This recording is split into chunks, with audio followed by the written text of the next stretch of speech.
तो हेलो दोस्त, कैसे हैं आप सभी लोग। तो मैं जितेंद्र आप सभी लोगों का बहुत बहुत स्वागत करता हूं आपके अपने इस यूट्यूब चैनल पे जिसका नाम है एसपीसी क्लासेस। तो एसपीसी क्लासेस जहां पर आपको पता है कि आपको कौन कौन से वीडियो मिल रहे हैं। इस समय यूपीपी स्पेशल काफ़ी सारे वीडियोस मिल रहे हैं, तो आपको चैनल ज़रूर से ज़रूर सब्सक्राइब कर लेना है और बेल वाले आइकन को ज़रूर दबा लेना है। तो आज का चैप्टर जो होगा वो चैप्टर का नाम है निर्णय लेना, डिसीजन मेकिंग बोलते हैं इसको, और बच्चे यूपीपी में बहुत ज़्यादा फंस रहे हैं इसमें। तो आज मैं आपको बताऊंगा कि निर्णय लेना है और इस चैप्टर को आपको कैसे हल करना है। तो बहुत बेसिक सी बात है, इसमें आपको ज़्यादा कुछ लिखना नहीं है, केवल आपको समझना है और समझ के इसका आपको उत्तर देना है। तो मेरे भाई आप एक चीज़ समझिए कि निर्णय लेना है तो आपको एक जिम्मेदारी का काम मिल रहा है और जिम्मेदारी में आपसे बोलेगा कि निर्णय लीजिए। आप अपनी शादी भी करने जाते हैं तो क्या करते हैं, तो बीवी जो सेलेक्ट करने जाते हैं उसके लिए भी आपके पास कुछ नियम और शर्तें होती हैं कि खाना बनाना आना चाहिए, ये करना आना चाहिए, उसको वो करना आना चाहिए, गोरी होनी चाहिए, ऐसी होनी चाहिए, वैसी होनी चाहिए। तो इन जब आप एक बीवी लेने जाते हैं तब आपके पास इतनी सारी डिमांड होती है।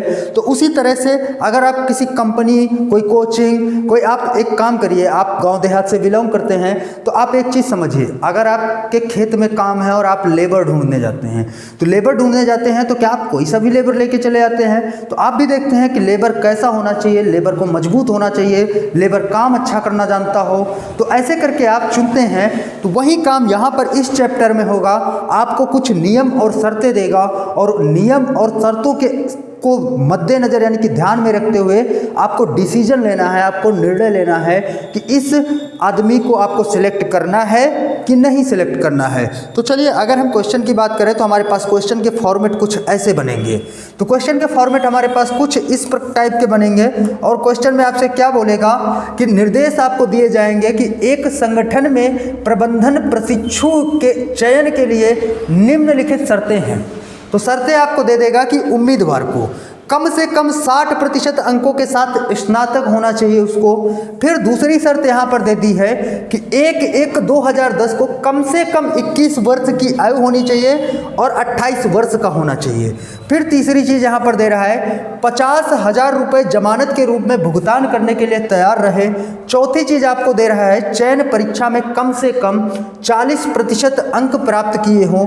पांचवी शर्त आपको दे दी व्यक्तिगत साक्षात्कार में कम से कम 50% अंक प्राप्त किए हों ऐसे उम्मीदवार। अपवाद भी आपको साथ में देगा कि आप कोई शर्त अगर नहीं पूरी कर पाते हैं तब भी आपका किस प्रकार से वो सिलेक्शन करवा सकता है। तो देखिएगा जैसे कह रहा है उपरोक्त एक, यानी कि अगर पहली वाली शर्त आपकी कंप्लीट नहीं है, बाकी चारों शर्तें आपकी कंप्लीट हैं, तो क्या कहेगा, तो कह रहा है कि इसकी जगह पर अगर आपके बीए यानी स्नातक में आपके 60% नंबर नहीं हैं तो आपको स्नातकोत्तर यानी कि पोस्ट ग्रेजुएशन में आपको क्या करना है कि 65% कम से कम अंक होने चाहिए। और इस मामले को उसको कहां पर भेजना है, तो जीएम कार्मिक को भेजा जाना चाहिए। दूसरी चीज यहां पर कह रहा है उपरोक्त थर्ड, अगर थर्ड वाली कंडीशन में एक्सेप्शन लगा है यानी कि अपवाद लगा है, तो अपवाद पहली वाली में लगा है, अपवाद थर्ड वाली में लगा है। कह रहा है कि अगर 50,000 रुपये आप जमानत के रूप में भुगतान देने के लिए तैयार नहीं हैं तो आपसे कह रहा है लेकिन 1 वर्ष के लिए बॉन्ड पर हस्ताक्षर करने के लिए तैयार है। इस मामले को कहां पर भेजा जाना चाहिए, तो ईडी कार्मिक को भेजा जाना चाहिए। तो यहां से अब हम अगर हमसे सवाल किस प्रकार का बनेगा, तो सवाल देखिएगा कुछ इस टाइप का बनेगा। तो सवाल में आपसे क्या कह रहा है कि सोहन अवस्थी का जन्म 8 अक्टूबर 1987 को हुआ। तो जन्म इनका कब हुआ है, तो जन्म इनका हुआ है 8 जून 1987 को। क्लियर बात है, इनका जन्म हुआ है 8 जून 1987 को। अब आ जाइएगा डेट ऑफ बर्थ से अगर हम देखें तो 1/1/2010 को कम से कम 21 साल का होना चाहिए और अधिक 28 से अधिक वर्ष का नहीं होना चाहिए। तो 21 से 28 के बीच में उसकी एज होनी चाहिए। तो 8 जून 1987 को ये कितने पैदा हुआ है, इसका डेट ऑफ बर्थ है। तो इसको अगर 2010 तक करें तो 3 साल 90 तक पहुंचा, 10 साल पूरा पहुंच गया 13 साल का, 2010 23 साल का हो जाएगा 8 जून से। तो 23 साल आपको कहाँ तक जाना है, 21 वर्ष तक। तो मतलब आपका क्या है कि पहली कंडीशन यानी कि एज वाली कंडीशन आपकी यहाँ पर क्लियर है। अब आगे देखते हैं, उन्होंने चयन परीक्षा और व्यक्तिगत साक्षात्कार दोनों में से 55% अंक प्राप्त किए।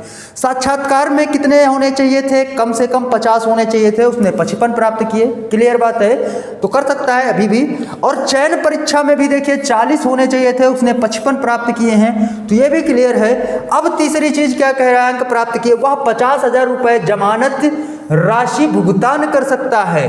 तो वह 50,000 रुपए जमानत राशि भी भुगतान कर सकता है। अब केवल अगर एक कंडीशन उसकी फॉलो हो जाए तो हम इस व्यक्ति का सीधे सीधे क्या कर सकते हैं, तो चयन इस व्यक्ति का हम सीधे सीधे कर सकते हैं। यहां पर कह रहा है उन्होंने स्नातकोत्तर यानी कि पोस्ट ग्रेजुएशन में 68% प्राप्त किए हैं तथा स्नातक में 59% पर ही रह गया। तो यानी कि स्नातक में कम से कम कितने आने चाहिए थे, 60%। तो उसने इस वाली शर्त को नहीं पूरा किया, लेकिन इस शर्त के साथ एक अपवाद लगा था कि अगर स्नातकोत्तर में कम से कम 65 प्राप्त किए तो भैया स्नातकोत्तर में उसने 68 प्राप्त किए, 65 से ज़्यादा प्राप्त कर लिए, अंक हासिल किए हैं, तो इस मामले को जीएम कार्मिक के पास भेजा जाना चाहिए। तो ऑप्शन चूज करिएगा, ये रहा। यदि मामला जीएम कार्मिक को भेजा जाना चाहिए तो ऑप्शन कौन सा सही, ऑप्शन नंबर डी। तो इस उम्मीदवार का हम सीधे सीधे चयन नहीं करेंगे, हम क्या करेंगे, तो इस उम्मीदवार को सीधे सीधे जीएम कार्मिक के पास भेजेंगे। उम्मीद है आपको क्लियर हो गया होगा कि हमको डिसीजन आखिर लेना है तो कैसे लेना है। ठीक है, चलिए आगे सवाल की बात करें तो अगला सवाल इसी कंडीशन से रिलेटेड है और ये रहा सवाल अगला। अनुज सोरेन का जन्म 25 मार्च 1984 को हुआ था। ठीक है, तो 25 मार्च 1984 को इनका जन्म हुआ था। तो इनका जन्म हुआ था 1984 को, 6 साल 90 में और 10 साल 16 और 10 26।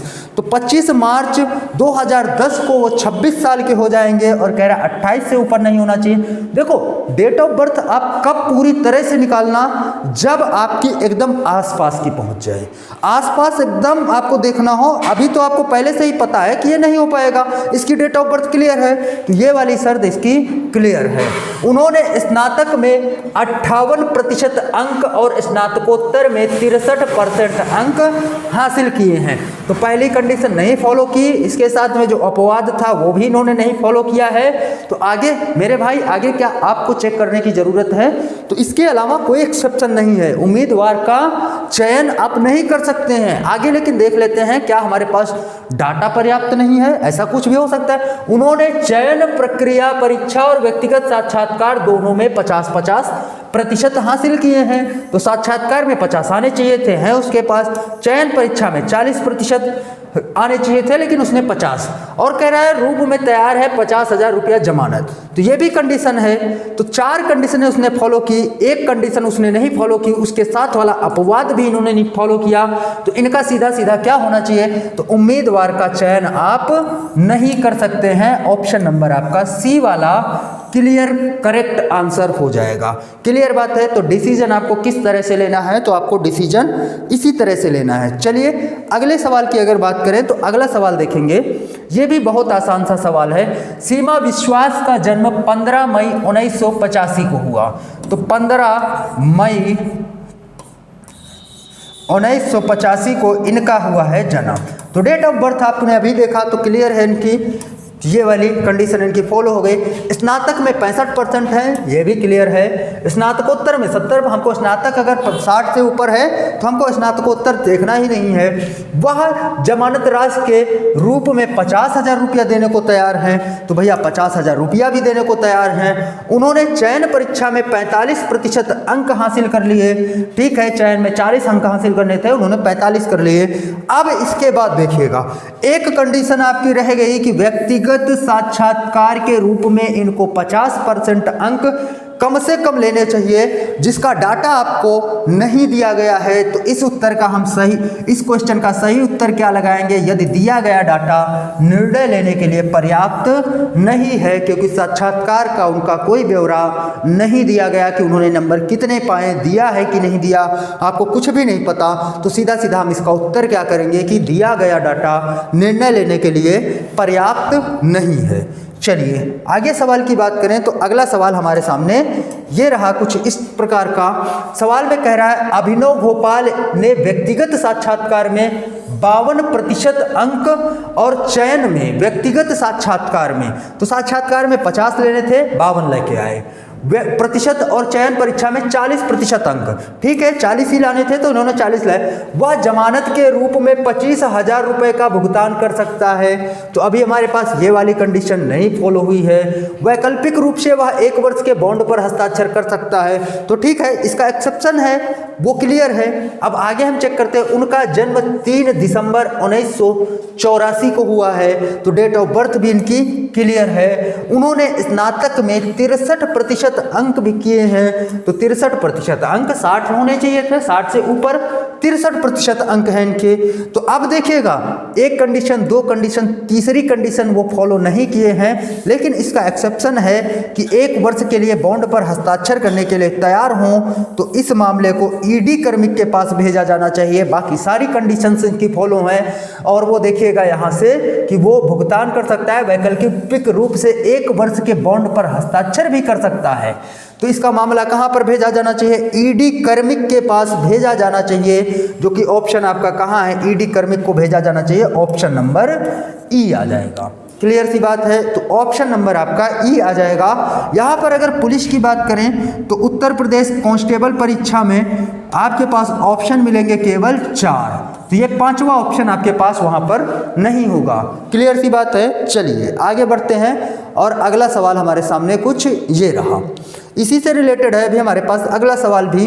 तो कह रहा है नमिता जायसवाल स्नातक में 62% अंक, ठीक है। फिर इसके बाद कह रहा है व्यक्तिगत साक्षात्कार के रूप में 52%, ये भी ठीक है। फिर इसके उनका जन्म 12 जुलाई 1983 को हुआ था, तो 83 को उनका जन्म हुआ था, 12 जुलाई 2010 को, 12 जुलाई 1983 में इनका जन्म हुआ था, तो 12 जुलाई 2010 को ये कितने साल की हो जाएंगी? तो 12 जुलाई 2010 को अगर हम यहाँ पर चेक करेंगे तो कितने साल की हो जाएंगी? तो ये 27 साल की हो जाएंगी। और कह रहा है 28 से ऊपर नहीं होनी चाहिए डेट ऑफ बर्थ उनकी।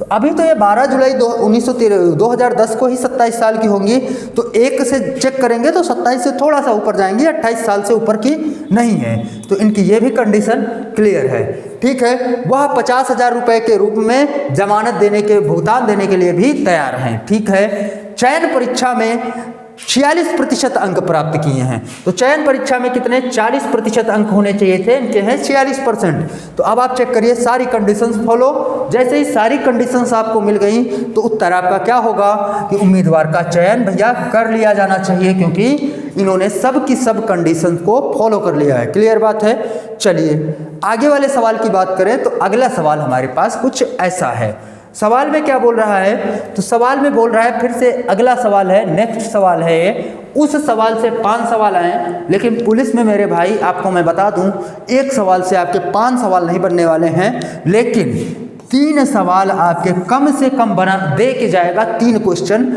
एक डिसीजन मेकिंग से, एक निर्णय लेने वाले से नोटिस मिलेगा, 3 सवाल मिलेंगे आपके साथ में। तो चलिए यहाँ पर देखते हैं उम्मीदवार को आपको क्या क्या करना है। 1/2/2009 को 21 वर्ष से कम और 28 वर्ष से अधिक ना हो, मतलब 21 से 28 के बीच में उसकी एज होनी चाहिए। दूसरी कंडीशन है कम से कम 55% अंकों के साथ किसी भी अनुशासन में स्नातक होना चाहिए, को चयन परीक्षा में कम से कम 50% अंक मिले हों। चौथी कंडीशन है साक्षात्कार में 45% मिले हों। 5वीं कंडीशन है भारत में कहीं भी काम करने को तैयार हो। अगर कंडीशन दी है कि अगर दूसरी वाली कंडीशन पूरी नहीं होती है तो स्नातकोत्तर हो और उसका मामला कार्यपालक निर्देशक को भेजा जाएगा। स्नातक में अगर उसके नंबर कम हैं 55% से तो उसके बाद पोस्ट ग्रेजुएशन होना चाहिए, तो उसका मामला कार्यपालक निदेशक को भेजा जाएगा। दूसरी चीज, अगर पहली कंडीशन आप फॉलो नहीं करा रहे हैं, यानी कि आपकी एज कम या ज़्यादा है लेकिन उसे कम से कम 1 वर्ष का कार्य का अनुभव हो, तो उसका मामला वाइस प्रेसिडेंट को भेजा जाएगा। अब सवाल आपके सामने पहला ही सवाल है कि विजय कुमार 22 वर्ष की उम्र में 58% अंकों के साथ 2007 में पास हुआ है। ठीक है, 2007 में पास हुआ है, कितने परसेंट नंबर के साथ? तो 58% अंकों के साथ 2007 में कॉमर्स से स्नातक है। 2007 में उसकी 22 वर्ष उम्र थी, तो 2009 में उसकी उम्र कितनी हो जाएगी? तो 24 साल हो जाएगी। तो 24 साल हो जाएगी। आपकी उम्र की बाउंडेशन क्या है? 21 से 28 के बीच में। बिल्कुल सही बात है। तो पहली कंडीशन ये फॉलो कर रहे हैं। स्नातक 55% होना चाहिए, उन्होंने 58% लिया, तो दूसरी भी कंडीशन इनकी फुल हो गई। वह भारत में कहीं भी काम करने को तैयार हैं, तो भारत में कहीं भी काम करने को तैयार हैं, तो पांचवी कंडीशंस भी आपकी क्लियर है। अब आपको देखना है थर्ड और फोर्थ। अब उनकी बात क्या कर रहा है कि तैयार है, उसे चयन परीक्षा में 48% अंक मिले हैं, तो चयन परीक्षा में कम से कम 50 होने चाहिए थे, तो ये कंडीशंस इनकी नहीं फॉलो होती है। साक्षात्कार में उनको 52% अंक मिले हैं, तो साक्षात्कार में उनको 52% अंक मिले हैं। केवल एक कंडीशन नहीं फॉलो हो रही है, वो कंडीशन नंबर थर्ड। तो थर्ड के लिए देखिए कोई एक्सेप्शन, कोई अपवाद नहीं दिया है, तो अगर थर्ड नहीं फॉलो कर पा रहे हैं तो इनका चयन सीधा सीधा नहीं होना चाहिए था, तो उम्मीदवार का चयन नहीं किया जाएगा। ऑप्शन नंबर डी आपका सही होगा, क्योंकि इन्होंने चयन परीक्षा में ही कम नंबर पाए हैं। और नंबर कितने हैं इनके पास? तो 48% नंबर हैं। होने कितने चाहिए थे? तो कम से कम 50% अंक इनके पास होने चाहिए थे। चलिए आगे सवाल की बात करें, तो अगला सवाल हमारे सामने ये रहा। तो इस सवाल में आपसे क्या कह रहा है? भावेश शाह रसायन शास्त्र में स्नातकोत्तर है, यानी कि पोस्ट ग्रेजुएशन है। वह पिछले 1 वर्ष से केमिकल कंपनी में काम कर रहा है। ठीक है, उसे स्नातक में 53% अंक मिले हैं।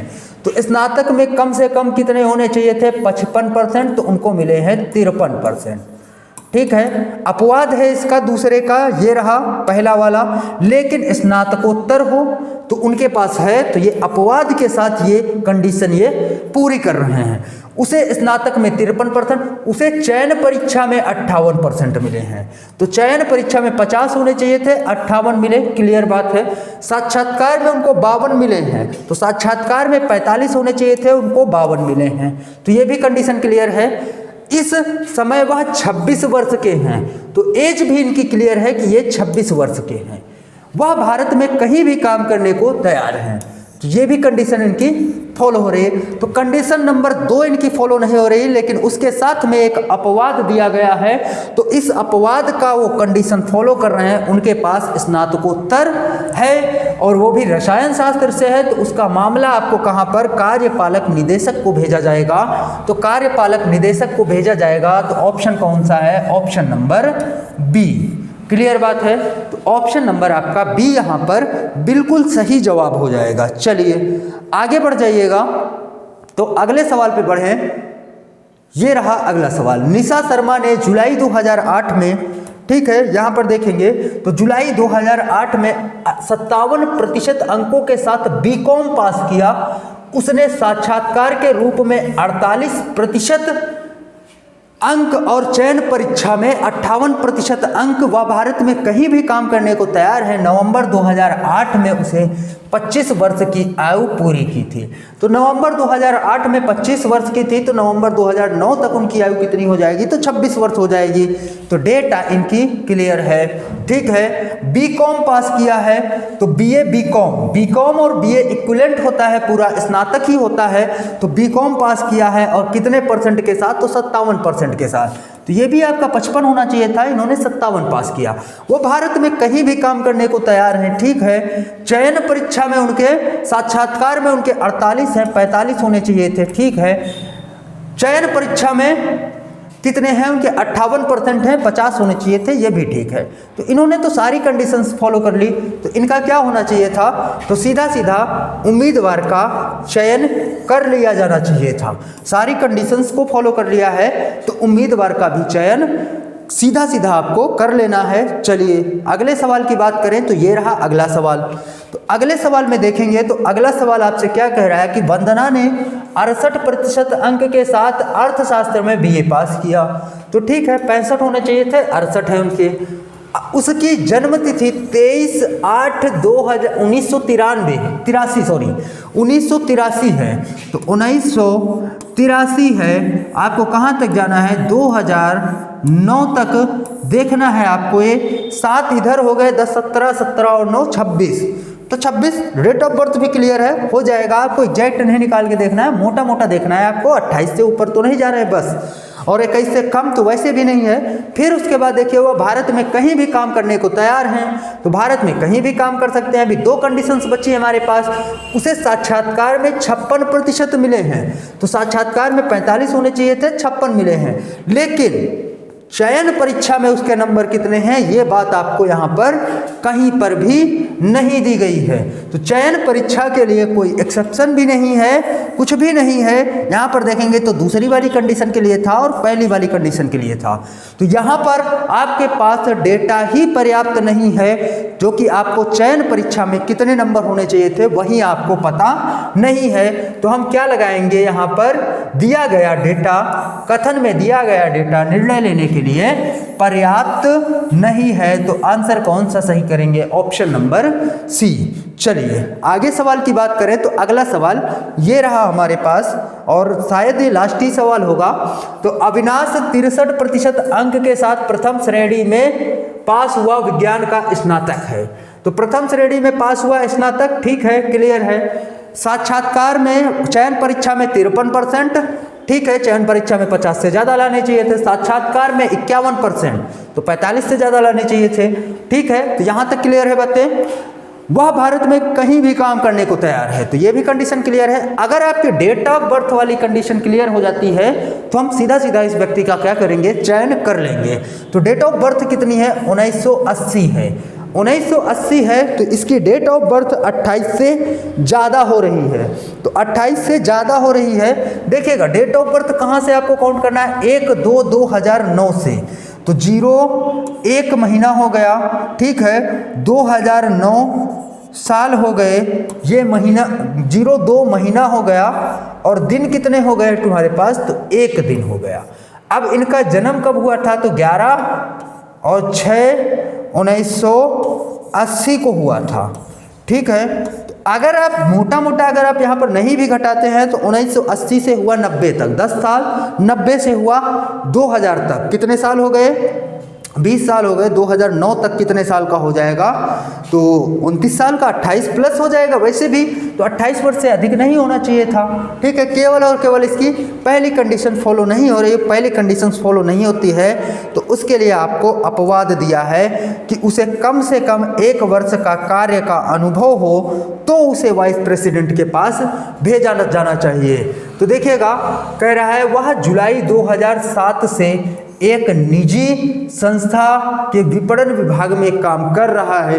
2009 की बात चल रही है, 2007 से वो काम कर रहा है। तो 2007 से वो काम कर रहा है तो मेरे भाई उसको अनुभव भी तो हो गया।